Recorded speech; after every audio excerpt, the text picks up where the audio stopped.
Hi everybody, this is Terry Ryder from Hotspotting, and this is Hotspot of the Week, that time of the week, every Tuesday evening, when I focus on just one location that I've selected as one that I think is worthy of note for property consumers around Australia for the reasons I will explain.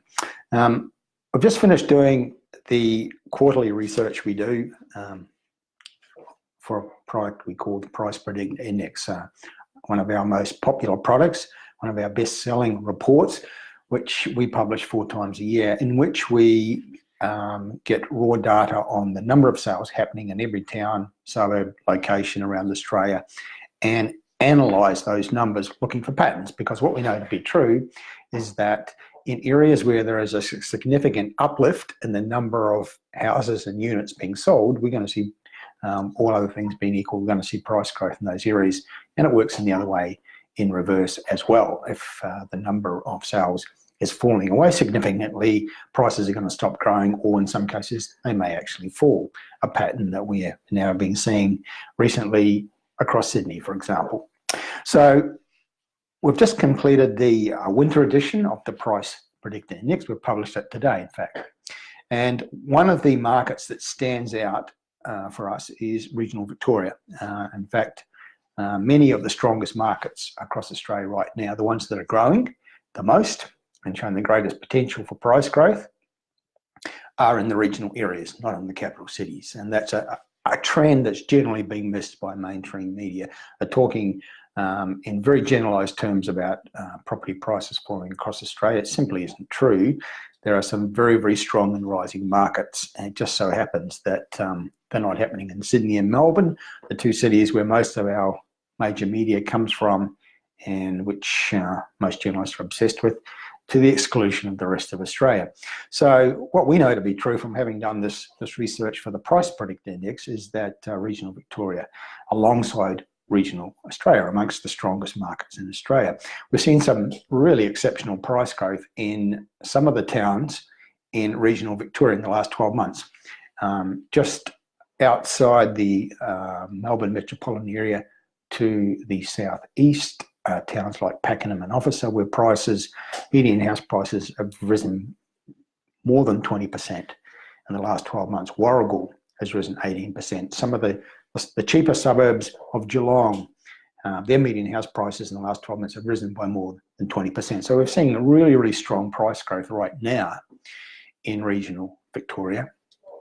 And there's more to come. We know this to be true because we've seen the pattern of rising sales activity in many markets in different parts of regional Victoria. And the one I've chosen to talk about tonight, the one that's emerged quite strongly recently, is Bendigo. I've previously talked about Ballarat as one of my Hotspots of the Week features, and Ballarat right now is the #1 growth market, not just in regional Victoria, but all in Victoria, because Melbourne is really winding down. It's been Geelong for the last 12 or 18 months, but Ballarat's now overtaken, and so is Bendigo. Bendigo's challenging Ballarat for the title of strongest market in Victoria right now. There's a large number of suburbs with rising sales activity, and there's considerable potential for growth. So we have a location report on the Hotspotting website about Bendigo, and got a copy of it here in front of me. I'm just going to take you through the main points. We construct the reports firstly with highlights, and we talk about population and demographics, the underlying economy and the property market, infrastructure spending, and the future prospects. So the highlights for Bendigo, it's a substantial regional city. It's got a population currently of about 110,000 people, and it's projected to keep growing strongly. So strong and diverse economy, strong population growth, good proximity to Melbourne, and good transport links between it and Melbourne. It's had some very significant infrastructure projects benefiting it in recent years, including the $5 billion regional rail link and a $630 million hospital development project. And there's a lot more going on. So one of the things about Bendigo that stands out, and I'll talk about it in more detail in a moment, is that it has a number of very, very major businesses, local businesses who operate nationally and internationally, and one of which has quite recently received a Australian Defence Force contract valued at over $1 billion. Its property market characterised by affordable dwellings. Right now, Bendigo is getting a lot of buyers coming out of Melbourne, like Ballarat, one of the reasons is that prices are so cheap compared to Melbourne, and the rental yields are so much higher. And it's got a pretty good track record of solid growth in the past and potential for that to continue in the future. So I mentioned the population is about 110,000. It's projected to, over the next, say, 40 years, to double. So it's expected to continue being a very strong growth regional centre of Victoria. The biggest employer in Bendigo is manufacturing. About 25% of the total regional output is in various forms of manufacturing: food processing, textiles, car components, high technology engineering. It's got a lot of rural product because it's the centre of a rural area. There's cropping, there's grazing, there's viticulture, there's poultry and pigs. There's all kinds of agricultural activities going on around Bendigo, which is the regional centre for that agricultural area. The manufacturing sector generally is worth over $2 billion to the economy and employs directly and indirectly about 7,000 people in the Bendigo area. Some very major employers I mentioned, businesses that are local but operate nationally and internationally. Thales Australia is the one I mentioned. It's got the big Defence Force contract. Then you've got Intervet, a biotechnology company. You've got Australian Defence Apparel, and you've got the Empire Rubber Factory. So some very, very big employers located in Bendigo. The new hospital, which was completed last year, is another very large employer. It's got over 1,000 operational jobs. Tourism is big. 3.5 million tourists per year roughly visit Bendigo and create 6,000 or 7,000 jobs in the process. Gold mining history is part of the tourist attraction. There's a museum called the Golden Dragon Museum, which relates to the gold mining history that was part of the creation of Bendigo, and one of the reasons why it's got some really magnificent historic buildings as part of the fabric of the centre of the town or the city. A significant educational sector. It's got a big regional institute of TAFE, and it's also got a campus of La Trobe University. So lots of different elements to the economy of Bendigo. It's something we always look for, particularly in a regional centre. We don't want one industry towns as places to invest. We want to invest in regional areas that have got diverse economies, lots of different strands, so they're not dependent on just one sector like the mining sector. The property market is attractive for a number of reasons. Firstly, affordability. There are a number of suburbs of Bendigo that have median house prices still in the mid 200,000s, and then there are others in the low 300,000. So most of the suburbs of Bendigo have median house prices in the 200,000s or the low 300,000. So very affordable, particularly for people coming out of Melbourne. And secondly, it's got much stronger than rental yields that you could ever hope to achieve in the major cities like Melbourne. 5% is common, 5 to 5.5%. The median rental yield for the suburb of Long Gully is 5.7%, according to the figures I'm looking at. It's got a median house price of 240,000. Long-term growth rates are pretty solid. A lot of suburbs have sort of grown on an average of 4 or 5% a year over 10 years. Bendigo, the suburb of Bendigo, the central suburb, which has got one of the few with a median house price above 400,000, and it's grown 13% in the last 12 months. So there's growth happening in Bendigo. Its growth average over 10 years is 7% a year, which is pretty solid. Vacancies are low. Most of the postcodes in the Greater Bendigo area have vacancy rates around about 1.5%, so very, very low. So a lot of solidity to that property market.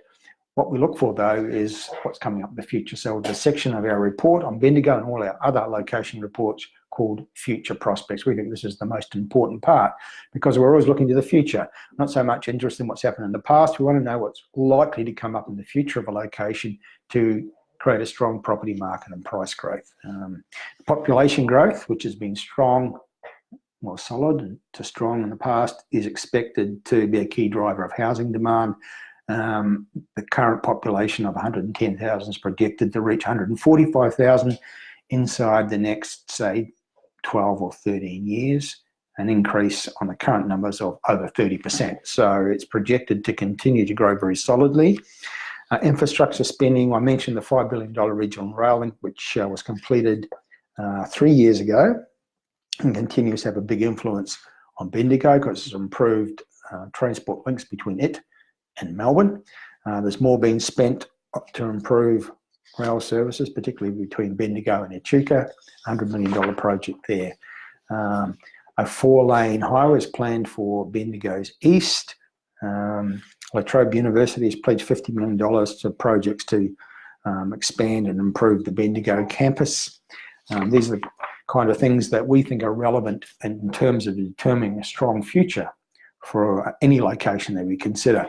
There's a St John of God Hospital in Bendigo is spending $41 million on expansions.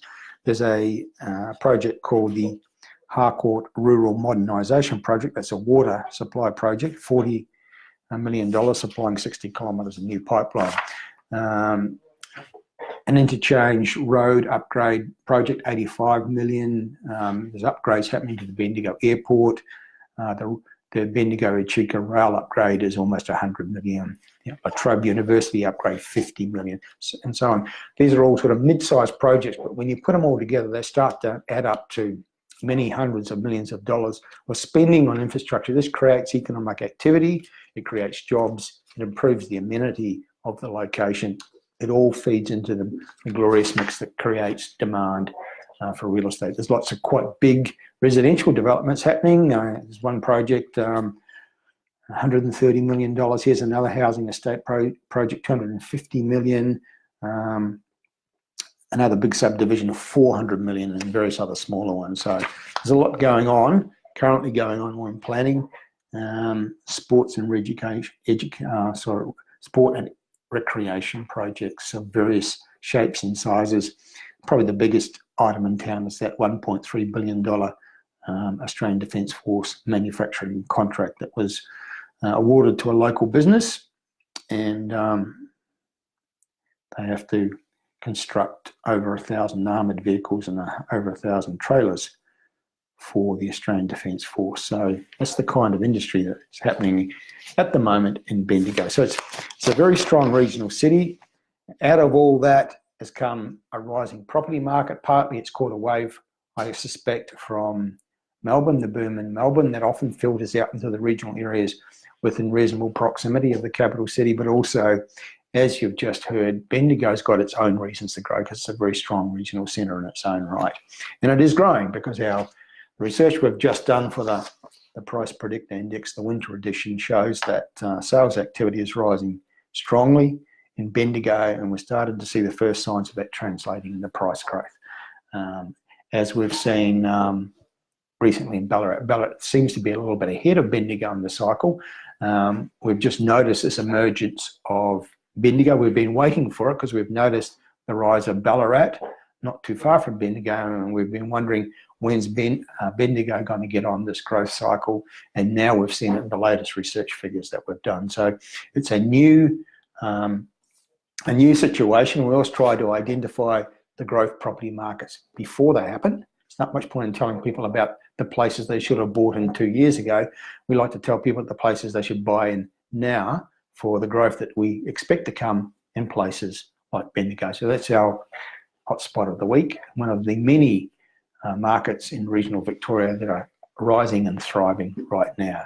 If you'd like to learn more, you can go to the hotspotting.com.au website, go to the location reports page, and you can get the location report on Bendigo or on Ballarat, other parts of regional Victoria or other parts of Australia, if you're interested in other parts of the Australian property market.